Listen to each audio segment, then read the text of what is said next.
देखिए, धारणा की चर्चा चल रही है। पंच नमस्कार मंत्र को माध्यम बनाया गया। किसे माध्यम बनाया गया? पंच नमस्कार मंत्र। अब पंच नमस्कार मंत्र में केवल नमोकार मंत्र ही नहीं है, पंच परमेष्टि के वाचक मंत्रों में और अनेक मंत्र बन जाते हैं, एक एक पद को लेकर के बन जाते हैं, या संक्षिप्तीकरण करके पांचों पदों का स्मरण करते हुए मंत्र बनते हैं। हाँ, लेकिन वो सब आधार पंच पदों को लेकर के हैं। प्रतिमा आदि का आलंबन लेकर के जो धारणा बनाई जाती है वो भी एक बहुत बड़ा विज्ञान है। आकार है, आलंबन है। प्रतिमा को आयतन कहा है। क्या कहा है? आयतन। आयतन किसे कहते हैं? जो हमारे कल्याण के लिए, धर्म के भावों के लिए आधार बनते हैं, उनको आयतन कहते हैं।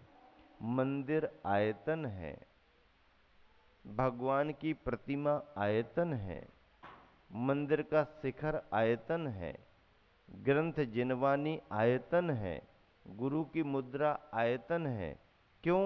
ये हमारे रत्नत्रय को बढ़ाने में आधार बनते हैं।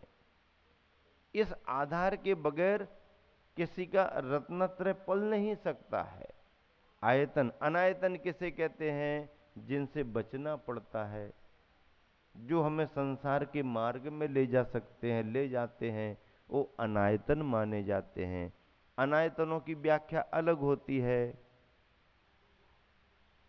कुदेव, कुशास्त्र, कुधर्म और उनके पोषक सेवक, ये अनायतन माने जाते हैं।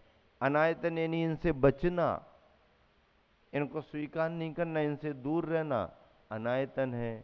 आयतन आधार है, उनके निकट जाने पर उनके माध्यम से हमारा धर्म ध्यान होता है। जिनायतन क्या कहा जाता है? जिनायतन जिनेंद्र भगवान के निवास का स्थान जिनायतन है। मंदिर धारणा में लिया जाता है। समोशरण में विराजमान अरहंत भगवान को हम अपने ध्यान का विषय बना सकते हैं। उनकी वीतराग मुद्रा को देख करके हम उनका ध्यान कर सकते हैं। नमोकार के मंत्र में उनके पदों को पढ़ते पढ़ते कई बार ध्यान स्खलित होने लगता लोगों का, जिसको अभ्यास ज्यादा नहीं है, और उसको ऐसा लगता कुछ नयापन मिले। तो अब नयापन क्या? वो तो नित नया है, आप अनुभव तो करो। लेकिन अगर उपयोग नहीं लग पा रहा है तो फिर उनको ये कह दिया जाता कि कोई भगवान की प्रतिमा को स्मरण में ला करके उनका ध्यान करो, उनके प्रति मन लगाओ। जिन बिंब है, जिन बिंब सम्यक दर्शन का कारण बनता है। क्या? जिन बिंब सम्यक दर्शन का कारण बनता है। ऐसे सम्यक दर्शन के कारण में जो आधार है, निमित्त है, जिन बिंब, जिन आयतन, इनको लेकर के ध्यान किया जाता। चित्त को स्थिर करना। क्या? चित्त को स्थिर करना। निर्वृत्ति किसे कहते हैं? बहिरंग विषय कसायादि में जो इच्छा युक्त चित्त होता है उसका निवारण करना। विषय कसायादि से अपने मन को, अपने भावों को हटाना, उस तरफ उपयोग को नहीं जाने देना। इसका नाम शास्त्रों में निर्वृत्ति आया है। निंदा। निंदा किसे कहते हैं? अपने आप की साक्षी से दोषों को प्रकट करना, अपने सामने ही अपने दोषों का बखान कर लेना। हाँ हाँ, मैं दुष्ट, अधीयाचारी, बहु जीवन है, हाँ, विराधना की, ये किया वो किया। आलोचना पाठ में किसकी आलोचना है? किसकी आलोचना है? अपने स्वयं की आलोचना है। जो व्यक्ति पढ़ रहा है वो अपने लिए ऐसा माने कि मैंने ऐसा किया, मैंने ऐसा किया, मैंने ऐसा किया, माने, तब तो उसके परिणामों में निर्मलता आएगी। जाने अनजाने होता है। आलोचना पाठ का मतलब ये थोड़ी है कि दूसरे ने किया हो, दूसरे ने किया हो, ऐसा नहीं। हमने किया है, नहीं भी किया है तो करने के भाव किए होंगे। भाव भी नहीं किए होंगे करने के, तो कोई कर रहा होगा तो उसकी अनुमोदना कर सकते हैं, दोष लगते हैं। हाँ, मेरे प्रति ऐसा लोग भाव करें, ये मेरी भावना। और आप दूसरों के प्रति कैसा भाव करें, फिर उसका नाम तेरी भावना हो जाएगा। उसका नाम क्या रखा जाएगा? उसका नाम क्या रखा जाएगा? तेरी भावना भी बनी है एक। हाँ, आपको पढ़ने मिली या नहीं मिली मुझे पता नहीं, मेरे पास है। अब सुनाने का समय नहीं मिलता है, कब सुनाए किसको सुनाए, लेकिन है, संग्रह में है। तेरी भावना उसका नाम है, लिखा है। मेरी भावना तो सबको याद है, सबने पढ़ी है, लेकिन तेरी भावना एक बार यदि आप पढ़ लोगे तो लगेगा कि वाकई में ऐसा ही तो हम करते रहते हैं, ये तेरी भावना है। लेकिन कैसा करना चाहिए अपने प्रति भी और दूसरे के प्रति भी, ये मेरी भावना है। आलोचना पाठ में क्या क्या लिखा रहता है, ये किया, वो किया, ऐसा किया, वैसा किया। अब कोई पढ़ा लिखा तर्क दे सकता कि महाराज जी अब आलोचना पाठ पढ़ने की जरूरत नहीं, क्यों? वैसे अब हम काम ही नहीं करते हैं। अब उसमें लिखा नदियन बिच चीर धुआए, अब कोसन के जीव मराए। बोले अब कौन नदियां जा रहे, और नदियों में बचा कहाँ पानी है? अब हम जा ही नहीं रहे तो पढ़ने की जरूरत नहीं है। अरे वो उस समय के अनुसार जब ग्राम्य जीवन में ये व्यवस्थाएं थी वो लिखा गया। अब थोड़ा शहरीकरण हो गया है, सुविधाएं बढ़ गई हैं, साधन बदल गए हैं, तो अब जिन साधनों का उपयोग कर रहे हो, जिसमें दोष लग रहे, उसकी आलोचना करो। बिन शोधे अग्नि जलाई, ईंधन को शोधा नहीं, ये नहीं किया। अब वो कह रहे ना लकड़ी मिल रही ना कंडा मिल रहे। अरे अब खाना पकाने को तो लकड़ी की अब बहुत दूर हो गई, वो आखिरी में राम नाम सत्य में उसको भी जलने के लिए लकड़ियां नहीं मिल रही। अब उसमें भी उन्होंने सुविधा दे दी कि भैया अब ना लकड़ियां ना ये ना वो करो। अब जमाना कितना बदल गया। अब मेरा तो बार बार मन होता है कि नए जमाने के अनुसार आलोचना पाठ लिखा जाना चाहिए। वॉशिंग मशीन में कपड़े धुलाए तो ऐसा दोष लगा, गैस चूल्हे पर भोजन बनाया तो ये दोष लगा है। अब जिस जिस समय के अनुसार जिन साधनों में जी रहे हो उनका नाम लेकर के आलोचना पाठ बनना चाहिए, तब जल्दी समझ में आएगा कि हाँ, मोटरसाइकिल चला रहे थे तो ये दोष लगा, गाड़ी वाहन चला रहे थे तो ये दोष लगा, अब ऐसा हुआ वैसा हुआ। तो जो जिस समय कार्य कर रहा है उस समय के साधनों को लेकर के जो प्रमाद हो सकता है, जो असावधानी हो सकती है, उसकी चर्चा जोड़ें तो श्रावक को थोड़ा जल्दी समझ में आता है।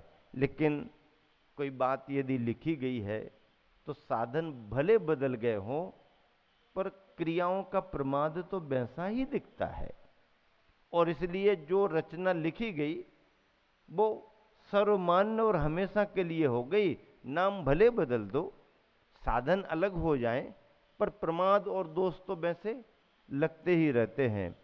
देखिए, तो ये निंदा अपने आप की साक्षी से दोषों को प्रकट करना निंदा है। गरिहा गुरु की साक्षी में दोषों को प्रकट करना।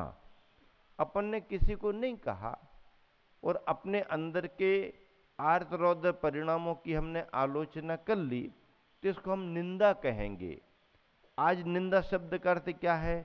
अपन दूसरे की बुराई करो, दूसरों के दोष बताओ तो उसको लोग कहते तुम निंदा करते रहते हो। ये निंदा अर्थ उसमें आ गया। शास्त्रीय परिभाषा में निंदा क्या है? हम अपने आप में अपने आर्तरोद्य परिणामों की ही निंदा करें, अपने ही भावों की निंदा करें। किसी को बताया नहीं, किसी ने सुना नहीं, वो अपनी आत्मगरिया आत्मसाक्षी निंदा कहलाती है। लेकिन कभी प्रकट करने का भाव है तो सभी के सामने थोड़ी प्रकट करना पड़ता है। नहीं, शास्त्र में भी कहा है कि अपने को यदि कोई शुद्धिकरण करना है और शुद्ध करने का भाव है तो हर किसी के सामने बात नहीं रखी जाती है। व्यक्ति कैसा है, गंभीर है, समझदार है, बड़ा है, अनुभवी है, अपनी बात सुन करके अपने पास तक ही रखेगा, उसको चर्चा का विषय न बनाए, आदि आदि। आचार्यों का एक गुण विशेष रूप से भगवती आराधना और मूलाचार में लिखा है कि आचार्यों के गुणों में अपरिसरावी एक विशेष गुण होता है। अपरिसरावी, अपरिसरावी का अर्थ क्या होता है? परिसराव अर्थात बाहर निकल जाना, अपरिसराव अर्थात जो उनको उस रूप में सुनने में आ गया, अब वो ऐसे नहीं निकलेगा। सबकी सुन लेंगे, समझ लेंगे, यथा योग्य निर्देश दे देंगे, प्रायश्चित दे देंगे, लेकिन उसकी बात किसी दूसरे को पता नहीं पड़ पाएगी। ये आचार्यों का विशेष गुण होता है। हाँ, आचार्य पद ऐसा थोड़ी होता है कि चाहे जिसको दे दो, चाहे जिससे नहीं पल सकता है।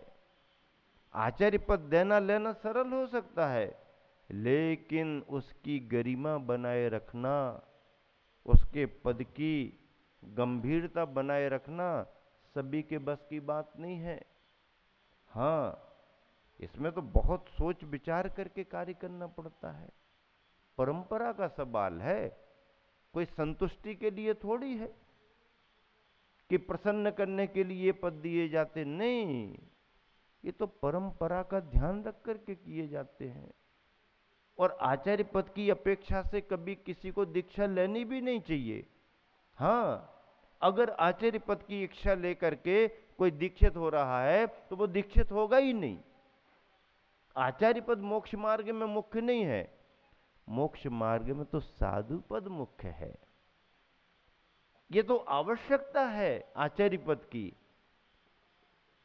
अगर आचार्य नहीं होंगे तो संघ का संचालन कैसे होगा, समाज को मार्गदर्शन कैसे मिलेगा, नए नए भाव लेकर के आने वाले भव्य जीवों को शरण कैसे मिलेगी?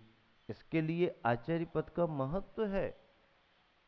और आचार्य पद की गरिमा बनाए रखने के लिए गुरु गुरु चयन करते हैं, गुरु विचार करते हैं। हम तुम विचार नहीं कर सकते, हमारा तुम्हारा विषय ही नहीं है। हमारी तुम्हारी योग्यता क्या है, अधिकार ही नहीं उस पर विचार करने का। ये तो गुरु परंपरा, गुरु स्वयं विचार करते हैं कि ये किसको सौंपना है। जिसको सौंपा जाता है वो इनकार करता है, हमको इतनी बड़ी जवाबदारी मत दो। क्यों?